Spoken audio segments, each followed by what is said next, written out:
Most people will never understand why certain individuals live rent-free inside their heads.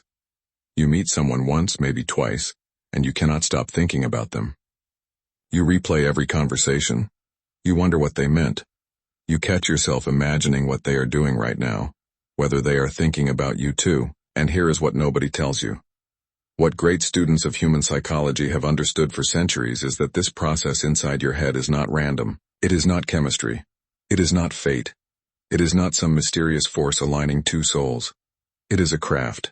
A deliberate, calculated, deeply human art. And once you understand how it works, you will never look at your relationships, your social interactions, or your own attractiveness the same way again. The people who make you think about them are doing something specific. They operate on principles that create psychological hooks inside your mind, pulling you back even when you resist. The single biggest mistake people make is trying too hard.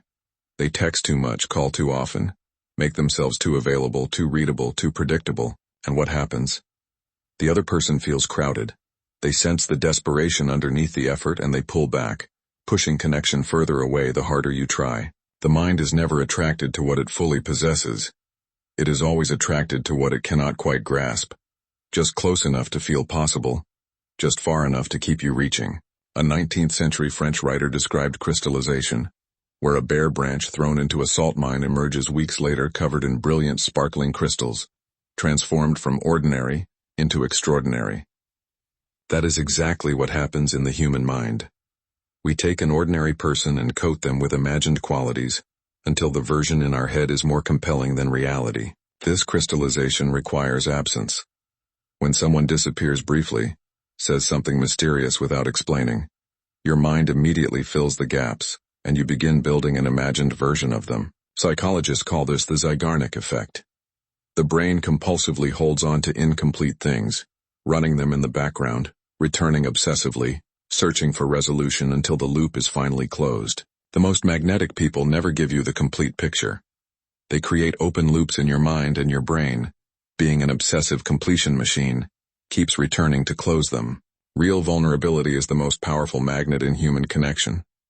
When someone is genuinely open and undefended, you feel it immediately, and you become far more susceptible to deep connection. The greatest seducers were never the most dominant personalities. They made you feel like the only person in the world, listening with complete presence, making you feel genuinely heard. Every person carries an absence, something they need that they are not getting. The person who positions themselves as the answer to that specific longing becomes truly irresistible. The less you need to be in someone's thoughts, the more naturally you end up there. Build something real inside yourself, and fascination will follow you everywhere without you ever chasing it.